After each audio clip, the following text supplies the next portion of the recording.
Welcome to our channel Sharma classes. आज हम इस वीडियो में बात करेंगे क्लास 10th एग्जाम में आने वाले केस स्टडी क्वेश्चंस की। जैसा कि आप सब लोग जानते होंगे, आपके स्कूल्स में या आपके टीचर्स ने आपको बताया होगा, इस साल यानी 2020-21 में केस स्टडी क्वेश्चंस भी आने वाले हैं एग्जाम्स में। तो आइए इन क्वेश्चंस की कुछ प्रैक्टिस करते हैं। तो शुरू करते हैं हम अपने क्वेश्चंस। तो हमारा फर्स्ट क्वेश्चन है, Mahesh works as a manager in a hotel. He has to arrange seats in hall for a function. एक पर्सन है महेश, जिस जो होटल में काम करता है, मैनेजर है, और उसको एक हॉल में सीट्स अरेंज करनी है। अब वो किस तरह से सीट्स अरेंज करनी है देखते हैं। A hall has a certain number of chairs.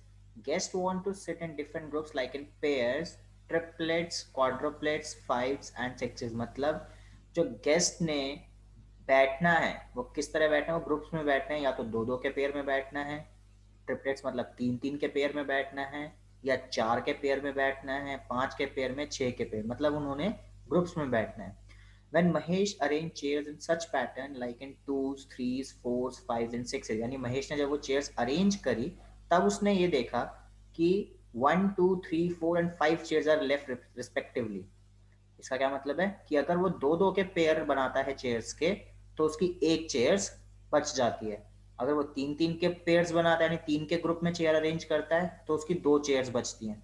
ऐसे ही अगर वो चार चार के ग्रुप बनाता है तो उसकी तीन चेयर बचती हैं, पांच के ग्रुप में चार चेयर बच रही हैं, छह के ग्रुप में पांच चेयर बच रही हैं। But when he arrange in 11, यानी अगर उसने 11-11 के ग्रुप बना दिए, यानी 11 चेयर यहाँ, 11 चेयर यहाँ, 11 चेयर यहाँ, यानी 11 के ग्रुप बना दिए, तो कोई भी चेयर नहीं बचती। तो ये है इस क्वेश्चन की एक्सप्लेनेशन कि इसमें इस तरह से उसने चेयर्स अरेंज करी है। अब यहाँ से क्वेश्चन कह क्या रहा है, in the hall how many chairs are available. तो इस हॉल में टोटल कितनी चेयर्स अवेलेबल हैं। तो आइए शुरू करते हैं इस क्वेश्चन को। तो सबसे पहले तो हम ये लिख लेते हैं कि जब महेश ने दो दो के ग्रुप बनाए तो एक चेयर बच रही थी, दो के ग्रुप बनाने पे एक चेयर बच रही है, तीन के ग्रुप बनाने पे दो चेयर बच रही हैं, चार के ग्रुप बनाने पे तीन बच रही हैं, पांच के ग्रुप बनाता है अगर महेश तो चार चेयर बच रही हैं। ऐसे ही छह के ग्रुप में पांच और 11 के ग्रुप में एक भी चेयर नहीं बचती। अभी जो चेयर बच रही हैं, ये इसका क्या मतलब है, यानी अगर हम टोटल नंबर ऑफ चेयर्स को टू से डिवाइड करें, यानी दो दो के ग्रुप बनाए, तो रिमाइंडर वन आना चाहिए। थ्री से डिवाइड करें तो टू रिमाइंडर आना चाहिए। फोर से डिवाइड करें तो थ्री आना चाहिए। ऐसे ही फाइव से फोर, सिक्स से फाइव, और अगर 11 से डिवाइड करते हैं टोटल नंबर ऑफ चेयर्स को, तो कोई रिमाइंडर नहीं बचना चाहिए। तो इनमें से जो ऑप्शन ये सारी कंडीशन सेटिस्फाई करता है वही हमारा आंसर होगा, यानी उतनी ही चेयर उस हॉल में अवेलेबल होंगी। तो फ्रेंड्स, अगर आपको डिविजिबिलिटी रूल्स याद हैं तो ये क्वेश्चन बहुत ही इजी हो जाएगा। जैसा कि हम देखें, किसी भी नंबर को अगर हम टू से डिवाइड करें तो रिमाइंडर वन कब आएगा, वो सिर्फ ऑड नंबर के केसेस में होता है। अगर इवन नंबर से टू को डिवाइड करेंगे तो रिमाइंडर तो जीरो आना ही आना है। अगर ऑड नंबर को डिवाइड करते हैं तो रिमाइंडर हमेशा वन आएगा। लेकिन ऑप्शन अगर हम ध्यान से देखें, 407, 143, 539 और 209 सारे ही ऑड नंबर हैं, तो टू से तो हम चेक कर ही नहीं सकते।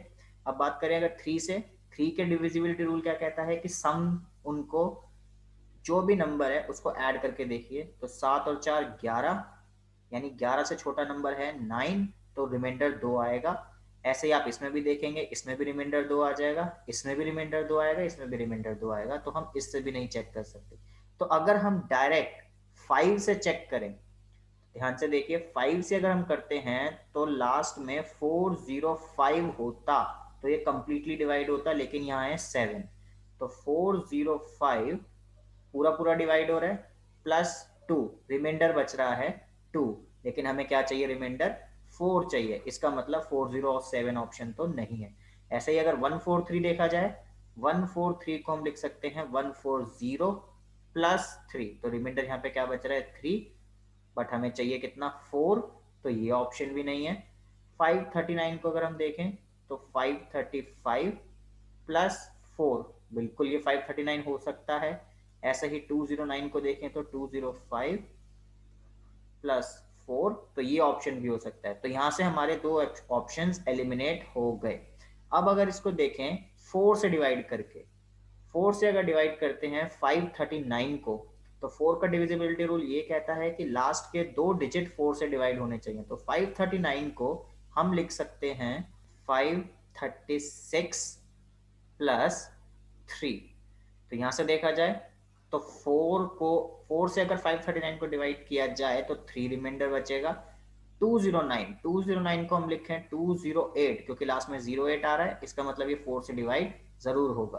तो 208 प्लस 1, अगर 4 से 209 को डिवाइड करते हैं तो रिमाइंडर बचता है 1, बट क्वेश्चन के हिसाब से रिमाइंडर बचना चाहिए 3। दैट मीन्स कि 209 भी हमारा ऑप्शन नहीं है, तो हमारा सही आंसर आ गया यहाँ से 539।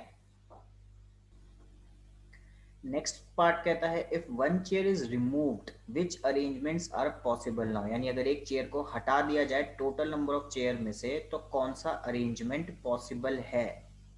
यानी अगर एक चेयर को हटा दें तो कितने के ग्रुप बनाने पॉसिबल हैं ताकि एक भी चेयर ना बचे।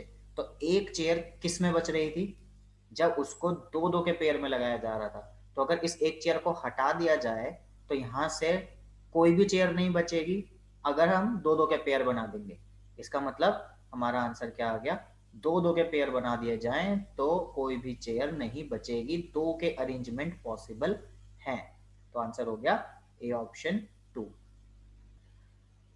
Now next part if one chair is added to the total number of chairs. अभी हमने फर्स्ट पार्ट में देखा था हमारे पास टोटल नंबर ऑफ चेयर्स कितने थे, 539 चेयर्स थे हमारे पास total. How many chairs will be left when arranged in 11। अगर सबसे पहले तो क्या कह रहा है कि if a one chair is added, यानी कि अगर एक चेयर को ऐड कर दिया जाए टोटल नंबर ऑफ चेयर्स में। पहले थी हमारे पास 539, इसके अंदर एक ऐड कर देंगे तो अब टोटल नंबर ऑफ चेयर्स कितनी हो गई, 540। अब इस 540 को अगर 11 के पेयर में लगाया जाए, 539 के केस में ओरिजिनली 11 के जब पेयर बना रहे थे, 11 के ग्रुप बना रहे थे, तो एक भी चेयर नहीं बच रही थी। यानी अब एक चेयर और ऐड कर दी जाएगी तो 540 हो जाएगा। और जब 540 को हम 11 से डिवाइड करेंगे तो हम यहां से देखेंगे कि रिमाइंडर हमारा यहाँ पे कितना बचेगा, 1 बचेगा। तो यहां से आंसर हो गया 1, क्योंकि क्वेश्चन क्या कह रहा है, how many chairs will be left, यानी 11 के पेयर में अरेंज करने के बाद कितनी चेयर बच जाएंगी, एक चेयर बच जाएगी। नेक्स्ट पार्ट देखते हैं, how many chairs will be left in original arrangement. Original arrangement मतलब जो हमारे पास टोटल चेयर्स 539 थी। Original arrangement if same number of chairs will be arranged in sevens, यानी 539 को अगर 7 7 के ग्रुप में लगाया जाए तो कितनी चेयर बच जाएंगी।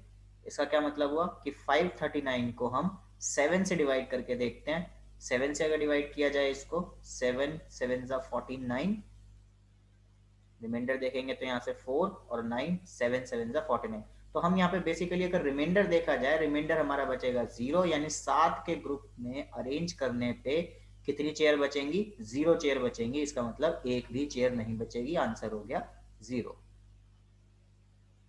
ऐसे ही नेक्स्ट पार्ट कह रहा है how many chairs will be left in original arrangement, यानी जब टोटल चेयर्स हमारे पास 539 थी, अगर उसको सेम नंबर ऑफ चेयर्स को यानी 539 चेयर्स को 9 के पेयर में अरेंज किया जाए।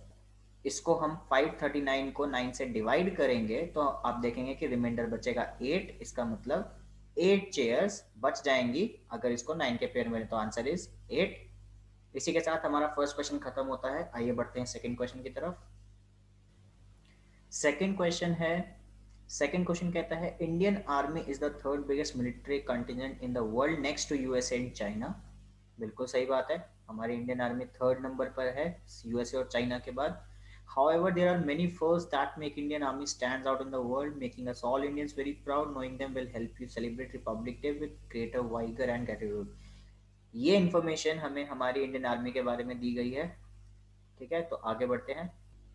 On 71th Republic Day parade in Delhi, Captain R.S. Mill is planning for parade for two following two group, यानी इस रिपब्लिक डे पे दो ग्रुप बटे हुए हैं। कौन कौन से, पहला ग्रुप है आर्मी वालों का जिसमें 624 मेंबर्स हैं, behind an army band of 32 members. इसका क्या मतलब है कि टोटल 624 मेंबर्स हैं जिसमें 32 मेंबर्स आपके बैंड वाले हैं, यानी सबसे आगे आर्मी बैंड है। सेकेंड ग्रुप सीआरपीएफ का है, 460 soldiers behind the 228 members of bikers. 228 bikers है, उसके पीछे 468 सोल्जर्स है, यानी ये दोनों मिला के सीआरपीएफ ग्रुप है, 32 और 624 मिला के आर्मी वाले हैं।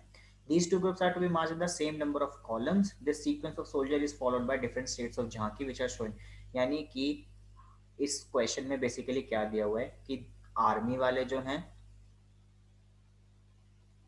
वो 624 मेंबर्स हैं, जो फॉलो कर रहे हैं 32 मेंबर्स आर्मी बैंड के, यानी 32 हैं बैंड, आर्मी बैंड, और 624 बाकी के मेंबर्स जो 32 के पीछे चल रहे हैं।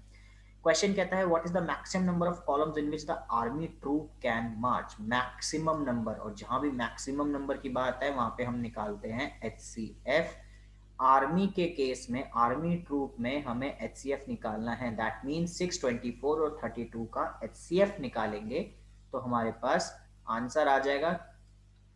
तो 624 और 32 का HCF कैसे निकालते हैं उसका लिंक आपको ऊपर दिख जाएगा, ऊपर आपके यहाँ पे शो हो रहा होगा, उसको क्लिक कीजिएगा, आपको फर्स्ट चैप्टर में HCF कैसे निकालते हैं वहां तक आपको ये लिंक लेकर जाएगा।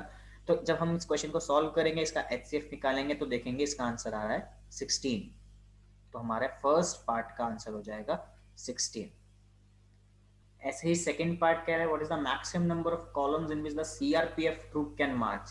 दैट मीन सीआरपीएफ में क्वेश्चन की डिटेल के हिसाब से क्या दिया हुआ था, 468 सोल्जर्स हैं, 228 मेंबर्स हैं, यानी 468 और 228 का भी HCF निकालेंगे। फिर से यहाँ पे मैक्सिमम नंबर की बात हो रही है, तो इन दोनों का जो HCF आप देखेंगे, HCF आ जाएगा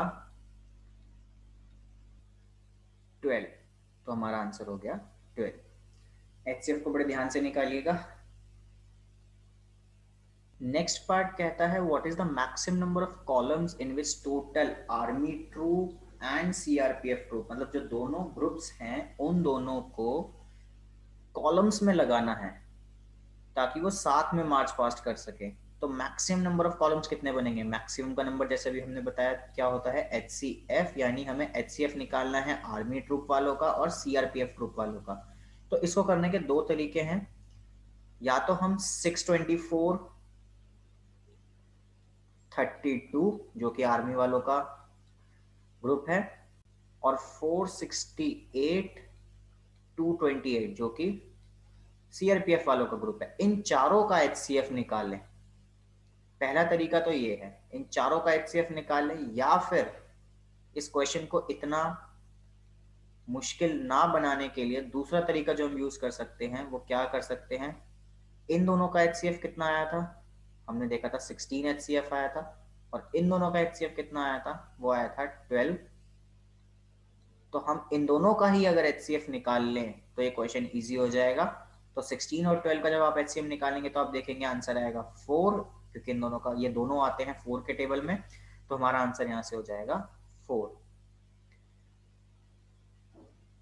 नेक्स्ट पार्ट है what should be subtracted with the numbers of CRPF soldiers. CRPF soldiers है हमारे 468, ये हो गए हमारे soldiers, and the number of bikers हो गए 228, so that their maximum number of column is equal to the maximum number of column of army troop। यानी army troop के मैक्सिमम यानी HCF, आर्मी ट्रूप वालों का जो HCF है यानी 16 के बराबर करना है सीआरपीएफ सोल्जर्स और नंबर ऑफ बाइकर्स को। तो 16 के ग्रुप में बनाना है, उसके लिए हमें क्वेश्चन पूछ रहा है कि कितने सीआरपीएफ सोल्जर को हटाया जाए 468 में से और नंबर ऑफ बाइकर्स को हटाया जाए 228 में से, ताकि ये दोनों 16 के ग्रुप में बन सके।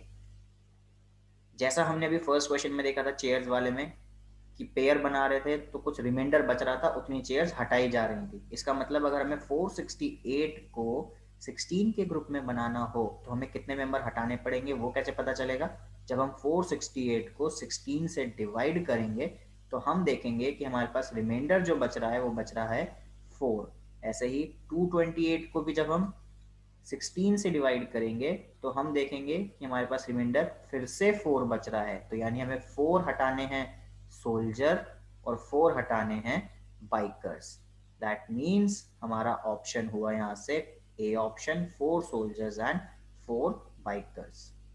Now next part says what should be added. इस बार हटाने नहीं है, इस बार और कितने ऐड किए जाएं with the number of CRPF soldier, कितने इस 468 में ऐड करें and the number of bikers, bikers में भी ऐड करने हैं, so that their maximum number of column is equal to the maximum number of column of army troops. इसका मतलब सोल्जर्स कितने ऐड करें, बाइकर्स कितने ऐड करें, ताकि फिर से आर्मी ट्रूप वालों के कॉलम के इक्वल हो जाए। और आर्मी ट्रूप वालों का कॉलम कितने का बनाया था, 16 का कॉलम बनाया था, यानी 468 में क्या ऐड करें ताकि वो 16 से डिवाइड हो जाए। ऐसे ही 228 में कितना और ऐड करें ताकि वो 16 से डिवाइड हो जाए। यानी कि 468 में से अभी हमने ऊपर वाले क्वेश्चन में 4 माइनस किए थे, यानी 468 में से अगर 4 सोल्जर को अलग खड़ा कर दिया यानी 16 के ग्रुप बन गए। इसका क्या मतलब हुआ कि 464 के सोल्जर्स का तो ग्रुप बन गया, बचे कितने, 4 एक्स्ट्रा बच गए। अब इन 4 में कितने और ऐड करे जाएं ताकि ये टोटल मिला के 16 का ग्रुप बन जाए। तो 4 में हम अगर 12 और ऐड कर दें तो ये फिर से 16 का ग्रुप बन जाएगा। इसका मतलब हमें 16 का ग्रुप बनाने के लिए 12 सोल्जर को और ऐड करना पड़ेगा। तो 12 सोल्जर या तो बी ऑप्शन में है या फिर डी ऑप्शन में है। अब बाइकर्स की बात करते हैं। 228 में से हमने अभी देखा कि हमने 4 माइनस करे थे तब जाके वो 16 के ग्रुप में अरेंज हुए थे। दैट मीन्स अगर 228 में से हम 4 माइनस कर दें तो ये बचेगा 224। ये जो 224 है इनका 16 का ग्रुप बन गया। अब 4 के अलावा फिर से वही बात कि अगर हमें 16 का ग्रुप बनाना है तो इन 4 बाइकर्स में हमें 12 बाइकर्स और ऐड करने पड़ेंगे ताकि ये 16 का ग्रुप बन जाए। यानी आंसर हो गया 12 सोल्जर्स एंड 12 बाइकर्स। तो इसी के साथ हमारा ये वाला क्वेश्चन कंप्लीट होता है। आप इस क्वेश्चन को दोबारा से देख सकते हैं अगर किसी पार्ट में आपको डाउट है, और अगर किसी को अभी भी कोई डाउट हो तो आप कमेंट सेक्शन में नीचे पूछ सकते हैं। और हाँ, जो स्टूडेंट्स जो भी इस चैनल को पहली बार विजिट कर रहा है तो प्लीज़ इस चैनल को सब्सक्राइब कीजिए, वीडियो को लाइक कीजिए और अपने फ्रेंड्स के साथ शेयर कीजिए ताकि फ्यूचर में और भी केस स्टडी के क्वेश्चन जो भी हम डिस्कस करने वाले हैं वो उन तक पहुंच सके। तो आइए बढ़ते हैं नेक्स्ट क्वेश्चन की तरफ। नेक्स्ट क्वेश्चन कहता है Shalvi wants to organize her birthday party, she was happy on her birthday. सब अपने बर्थडे पे बहुत खुश होते हैं। She is very health conscious thus she decided to serve fruits only. Very good girl, सिर्फ फ्रूट्स ही डिस्ट्रीब्यूट करेगी अपने बर्थडे पे। She has 36 apples and 60 bananas. तो हम पहले यहाँ पे मेंशन कर लेते हैं कि एप्पल्स कितने हैं, 36 एप्पल्स हैं और 60 बनानास हैं। तो सबसे पहले तो हमें इंफॉर्मेशन जो भी दी होती है क्वेश्चन में वो लिखनी बहुत ज़रूरी होती है ताकि हमें बार बार क्वेश्चन की तरफ ना देखना पड़े। Decide to serve them, she want to distribute fruits among guests, she does not want to discriminate among guests, so she decided to distribute equally among all। मतलब 36 एप्पल और 60 बनानास को सब में इक्वल ही बांटना चाहती है। बहुत बढ़िया। First part, how many maximum guest shall we can invite. फिर से क्या वर्ड दिखा हमें, मैक्सिमम। हम क्या करेंगे यहाँ से HCF निकालेंगे।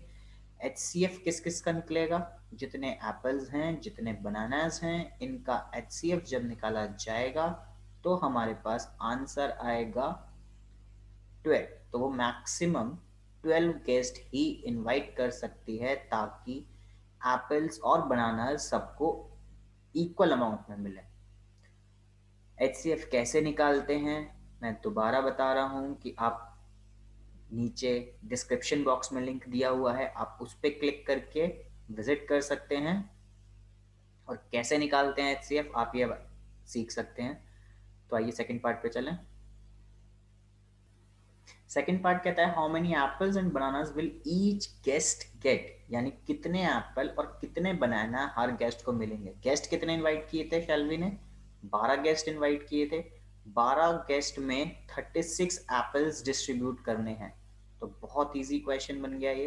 36 एप्पल्स को 12 से डिवाइड कर दें, यानी हर गेस्ट को मिलेंगे 3 एप्पल्स। और बनानास कितने मिलेंगे? 60 को अगर 12 से डिवाइड किया जाए तो यहाँ से मिलेंगे उसको 5 बनानास। यानी जो ऑप्शन कह रहा होगा 3 एप्पल्स 5 बनानास, वही हमारा आंसर है। ए ऑप्शन बिल्कुल सही, 3 एप्पल 5 बनाना। नेक्स्ट पार्ट, अब shall we decide to add 42 mangoes, apples bananas, अब मैंगोज भी आ गए, पार्टी में मैंगोज आ गए 42 मैंगोज shall we ने ऐड कर दिए। In this case how many maximum guest shall we can invite, फिर से मैक्सिमम दिख गया हमें। तो अब वो कितने गेस्ट इनवाइट कर सकती है ताकि सबको इक्वल फ्रूट्स मिले, यानी 36 एप्पल्स में से, 60 बनानास में से और 42 मैंगोज में से सबको इक्वल बांटना है। यानी हम निकालेंगे HCF 36, 60 और 42 का, या फिर जैसा हमने भी पिछले क्वेश्चन में डिस्कस किया 36 और 60 का HCF हम निकाल चुके हैं ऑलरेडी 12, तो हम निकालेंगे 12 और 42 का HCF। तो ऐसा कौन सा नंबर है जिसमें 12 और 42 आता हो?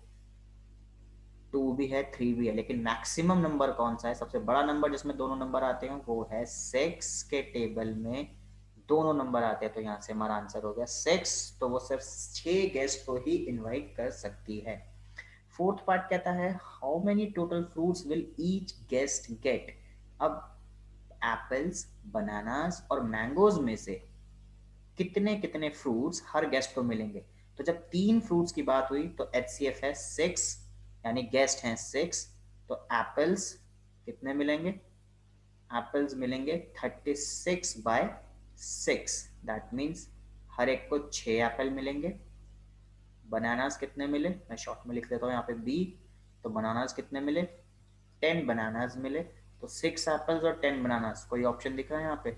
6 एप्पल 10 बनानास, इस ऑप्शन बी ऑप्शन के अलावा कोई और ऑप्शन नहीं है। तो एक बार मैंगोज भी चेक कर लेते हैं। 42 डिवाइडेड बाय 6 बिल्कुल सही आंसर आएगा 7। तो हमारा यहाँ से ये ऑप्शन वेरीफाई होता है, 6 Apple 10 bananas and 7 mangoes her guest को मिलेंगे। Next part, now in part 5 if Shelfie decides to add 3 more mangoes, तो अब मैंगोज कितने हैं? पहले कितने मैंगोज थे भाई? पहले थे 42 मैंगोज, 3 मैंगोज और ऐड हो गए, यानी अब हो गए 45 mangoes. And instead of 6 apples, यानी एप्पल पहले थे 36, तो 6 एप्पल्स को निकाल के उसने 3 मैंगो ऐड किए। तो 6 एप्पल अगर निकाले तो 36 में -6 30 एप्पल्स हैं।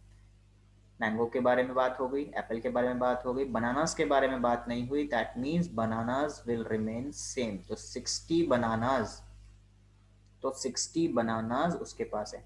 Now how many maximum guest shall we can invite? बहुत इजी क्वेश्चन, ये तो समझ ही आ गया होगा आपको। तो HCF किस किस का निकालेंगे? 45, 30 और 60 का। तो जब आप इसका HCF निकालेंगे तो आप आंसर देखेंगे आपका आना चाहिए 15, तो आंसर होता है 15। Amar, Akbar, Anthony are playing a game. Amar climbs 5 stairs and gets down 2 stairs. यानी अमर जो है वो 5 stairs climb करता है, 2 stairs नीचे आता है। That means अमर जो है वो 5 स्टेयर ऊपर चढ़ के 2 स्टेयर नीचे आ रहा है। That means वो एक बारी में 3 स्टेयर ही चढ़ पा रहा है। ऐसे ही अकबर की बात की जाए तो वो 7 स्टेयर्स अप और 2 स्टेयर्स डाउन, यानी टोटल वो 5 स्टेयर्स ही क्लाइंब कर पा रहा है। ऐसे ही एंथनी जो है वो 10 stairs up and 3 stairs down, यानी एट अ टाइम वो 7 स्टेयर्स क्लाइंब कर रहा है। यहाँ तक क्वेश्चन समझ आ गया होगा। आगे देखते हैं। Doing this they have to reach to the nearest point of 100 stair, यानी टोटल स्टेयर्स हैं 100, and they will stop once they find it impossible to go forward. इस लाइन का ये मतलब है कि सपोज कीजिए अमर जो है 97 स्टेयर्स पे अगर पहुंच गया, फॉर एग्जाम्पल अमर अगर 97 स्टेयर पे पहुंच गया तो वो 5 स्टेयर क्लाइंब करेगा, लेकिन 5 स्टेयर क्लाइंब करने का मतलब है कि वो 102 स्टेयर पे चढ़ जाएगा, बट हमारे पास स्टेयर्स कितनी है 100, तो पॉसिबल नहीं है, तो वो 97 पे ही रुक जाएगा, वो इसके आगे नहीं बढ़ सकता। ये इस लाइन का मतलब है। ठीक है, तो यहाँ से अभी हमने क्वेश्चन स्टार्ट नहीं किया, ये मैंने इस लाइन का मतलब समझाया है। तो अब देखते हैं कि ये क्वेश्चन कह क्या रहा है। ये क्वेश्चन पूछ रहा है first part, who reaches the nearest point, कौन अमर, अकबर, एंथनी इनमें से कौन 100 स्टेयर के सबसे नजदीक पहुंचा, या फिर तीनों ही नियरेस्ट पॉइंट पर है, मतलब तीनों ही एक ही पॉइंट पे, इनमें से कौन सा ऑप्शन ट्रू है। तो देखते हैं, समझते हैं, करते हैं। अगर हम इस क्वेश्चन को देखें, अमर ने एक बारी में 3 स्टेयर्स क्लाइंब करता है, दैट मीन्स 90 के बाद का हम कोई नंबर शुरू करते हैं, 90 के बाद ऐसा कौन सा नंबर है जो 3 से डिवाइड होता हो, दैट इज 93।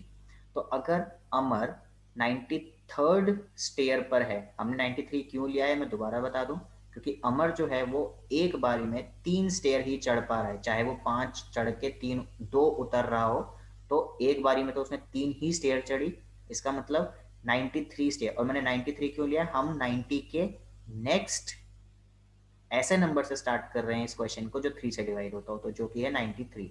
अब अगर वो 93 पे अमर खड़ा है, 5 स्टेप वो चढ़ेगा, दैट मीन्स वो पहुंच जाएगा 98 पे, और 2 माइनस हो जाएंगे, यानी वो पहुंच जाएगा 96 स्टेयर पे। 96 स्टेयर पे आने के बाद जब वो यही प्रोसेस दोबारा स्टार्ट करेगा तो 5 स्टेयर अप जाना है, बट 5 स्टेयर अप जाने का क्या मतलब है कि वो 101 स्टेयर पे चला जाएगा, लेकिन ऐसी कोई स्टेयर है ही नहीं, तो अमर जो है वो यहाँ पे स्टॉप हो जाएगा। ऐसे ही अगर अकबर की बात की जाए, वो एक बारी में 5 स्टेयर चढ़ रहा है, दैट मीन्स 90 से अगला ऐसा कौन सा नंबर है जो 5 से कंप्लीटली डिवाइड होता हो, जो 5 के टेबल में आता हो, जो कि है 95। अब प्रोसेस अगर कंटिन्यू किया जाए अकबर का, 95 के बाद वो 7 स्टेयर चढ़ रहा है, बट ऐसा पॉसिबल नहीं है क्योंकि वो 100 से ऊपर हो जाएगा, तो अकबर जो है वो 95th स्टेयर पे खड़ा है। एंथनी की बात करें, 10 माइनस 3 7, तो 90 के बाद ऐसा कौन सा नंबर है जो 7 से डिवाइड होता हो, दैट इज 91। और अगर प्रोसेस कंटिन्यू किया जाए तो 10 स्टेयर उसने चढ़नी है, 91 प्लस 10 101, जो कि स्टेयर है ही नहीं, इसका मतलब एंथनी जो है वो 91st स्टेयर पे है। अब इन तीनों में से नियरेस्ट साफ दिख रहा है कि 100 के कौन सा नंबर पास है, 96, और 96 है अमर का नंबर, तो अमर कौन सी स्टेयर पर है 96 पे, तो आंसर हो गया सबसे पास कौन खड़ा है भाई, अमर खड़ा है। यहाँ हमारा ये पार्ट खत्म होता है। Second part, how many times can they meet in between on same step, ऐसे कितनी बार हुआ है कि वो तीनों अमर, अकबर एंड एंथनी एक ही स्टेप पे यानी एक ही स्टेयर पे आके मिले हों, ऐसा कितनी बार हुआ है। तो पहले तो हम ये देखें कि अमर जो है वो 3 स्टेप एक बार में कवर कर रहा है, अकबर 5 में कर रहा है, और एंथनी 7 में कर रहा है, यानी इन तीनों का जो कॉमन पॉइंट होगा वो कौन सा होगा, इस केस में हम निकालेंगे एलसीएम। तो जब हम 3, 5 और 7 का एलसीएम निकालेंगे, हम देखेंगे कि आंसर आएगा 105, तो वो 105th स्टेप पे मिलेंगे पहली बार, लेकिन हमारे पास स्टेयर्स हैं 100, 105th पे तो मिल ही नहीं सकते, that means no they can not meet in between on same step. Next part, who takes least number of steps to reach near 100, इन तीनों में से ऐसा कौन है जिसने सबसे कम स्टेप्स लिए हैं अपनी मंजिल तक पहुंचने के लिए।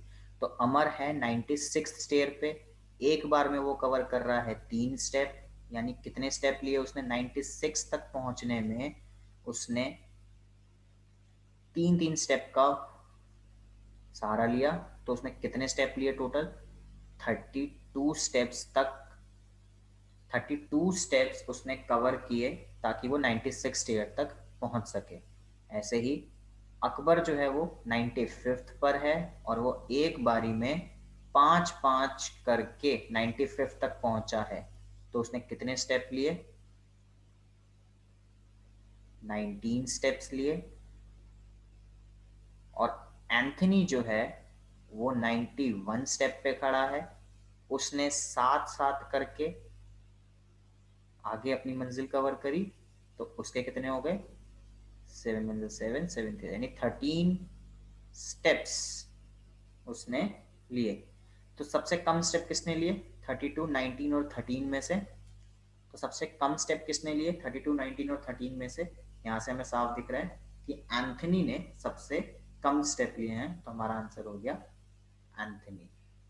Next part, what is the first stair where any two of three will meet together?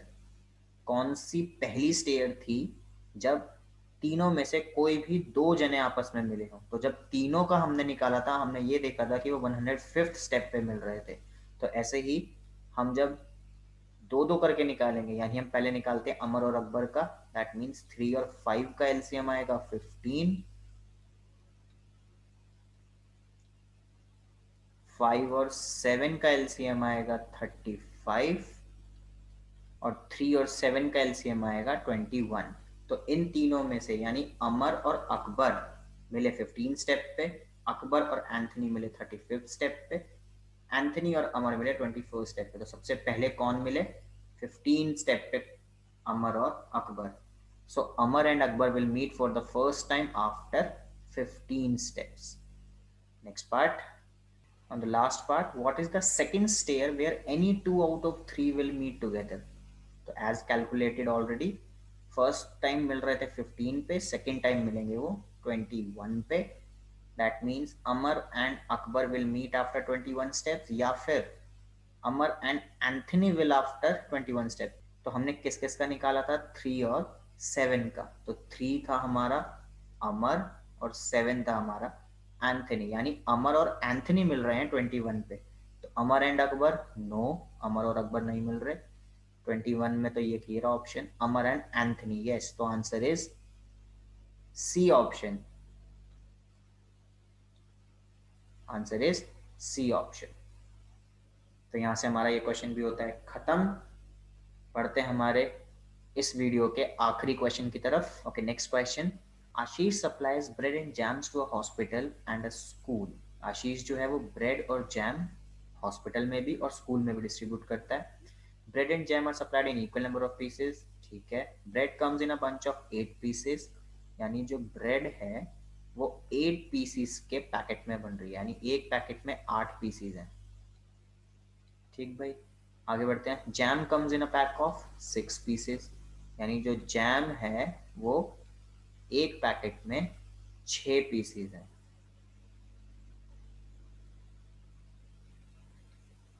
On a particular day, Ashish has supplied X packets of bread and Y packets of jam to the school. On the same day, Ashish has supplied 3X packet of bread. यानी हम इसको पहले लिख लेते हैं question को easy करने के लिए। यानी पर्टिकुलर डे पे ब्रेड जो है वो हॉस्पिटल में और स्कूल में कैसे गई? आशीष has supplied X packet of bread and Y packet of jam to the school. तो स्कूल में X packet of bread and Y packet of jam गए हैं स्कूल में, and 3X packets of hospital में गई हैं bread 3X along with sufficient pack of jam। हमें नहीं पता कि कितनी जैम गई हैं, तो हम यहाँ पे कुछ नहीं भी मेंशन करेंगे। It is known that the number of students in school are between 500 and 550, यानी स्कूल में जो बच्चे हैं वो लगभग 500 और 550, यानी 500 और 550 के बीच में है। तो फर्स्ट पार्ट यही पूछ रहा है, how many students are there in school. तो स्कूल में कितने बच्चे हैं ये बताइए। तो कैसे होगा ये क्वेश्चन? जो हॉस्पिटल और स्कूल है उसमें ब्रेड और जैम सप्लाई हो रही है 8 पीसीज और 6 पीसीज में। तो 8 और 6 का अगर हम एलसीएम निकालें, एलसीएम 8 और 6 का आएगा 24। एलसीएम कैसे निकालते हैं? डिस्क्रिप्शन बॉक्स नीचे आपको मिल जाएगा लिंक डिस्क्रिप्शन बॉक्स में। एलसीएम आ गया 24। अब इन 508, 504, 512 और 548 इनमें से 24 किसको डिवाइड करेगा, वही हमारा आंसर होगा। तो जब आप एक एक करके इसको डिवाइड करके देखेंगे तो आप यहाँ से देखेंगे कि हमारा आंसर आएगा 504, जो कि 24 से कंप्लीटली डिवाइड हो जाएगा। तो जब आप इसको डिवाइड करेंगे तो हमारा आंसर आ जाएगा 504। तो स्कूल में कितने बच्चे हो गए? 504। तो इसको हम मेंशन कर लेते हैं ताकि अगर आगे किसी पार्ट में चाहिए हो इन नंबर ऑफ स्टूडेंट्स का तो हमें पता चल सके। Second part, how many packets of bread are supplied in the school. अब स्कूल में कितने पैकेट्स सप्लाई होते हैं? स्कूल में 504 स्टूडेंट्स हैं, ब्रेड सप्लाई हो रही हैं 8 के पैकेट में, तो कितने पैकेट जाएंगे ताकि 504 बच्चों को मिल सके? बहुत इजी क्वेश्चन बन जाएगा। 504 को 8 से डिवाइड कर दें, क्योंकि हर बच्चे को 8-8 पीसीस के हिसाब से अगर डिस्ट्रीब्यूट किया जाए तो क्या आंसर आएगा यहाँ से? अगर इसको काटें तो हमें दिखेगा 8 63 पे इसको डिवाइड करेगा, तो हमारा आंसर आ गया 63 packets. Third part, how many packets of jams are supplied in the school. Jams के कितने पैकेट जाएंगे स्कूल में? फिर से वही क्वेश्चन, 504 बच्चे हैं स्कूल में, जैम्स जा रहे हैं 6 के पीसीज में, तो अगर इसको 6 से डिवाइड किया जाए तो ये आएगा 84 पैकेट्स बनेंगे ताकि जैम स्कूल तक पहुंच सके। तो हमारा आंसर आ गया D option, 84 packets. Next part पूछ रहा है how many packets of bread are supplied in the hospital. तो अभी तक हमने ये देखा 63 पीसेस जा रहे थे ब्रेड के स्कूल में, दैट मीन्स x की वैल्यू हो गई 63, और 5 पैकेट्स जा रहे थे जैम के स्कूल में, जिसका आंसर हमारा आया था 84, तो y की वैल्यू हो गई 84। अब क्वेश्चन पूछ रहा है how many packets of bread are supplied in the hospital. Bread के पैकेट गए 3x, x की वैल्यू थी 63, तो आंसर हो गया 3 इंटू 63। मैं दोबारा बता दूं कि हमने यहाँ पे 63 क्यों डाला, क्योंकि क्वेश्चन में दे रखा था कि जो ब्रेड है वो हॉस्पिटल में जा रही है 3x, स्कूल में जा रही थी x। हम ऊपर के पार्ट में x की वैल्यू निकाल चुके हैं कि स्कूल में कितने पैकेट्स गए हैं ब्रेड के, 63, तो x की वैल्यू को इसमें डाल देंगे तो हमारे पास आ जाएगा कि हॉस्पिटल में कितनी ब्रेड गई हैं। तो यहाँ से आ गया 3 इंटू 63, कितना हो जाएगा ये? 3 3 9, 3 6 18, तो यहाँ से आंसर आ गया 189। Now next part is how many packets of jams are supplied in the hospital. Jams के कितने पैकेट सप्लाई करे गए हैं हॉस्पिटल में? हॉस्पिटल में कितने पैकेट्स जैम के गए हैं? तो इस क्वेश्चन की अगर हम शुरुआत में जाएं तो हम वहां से देखेंगे कि हमें दिया गया था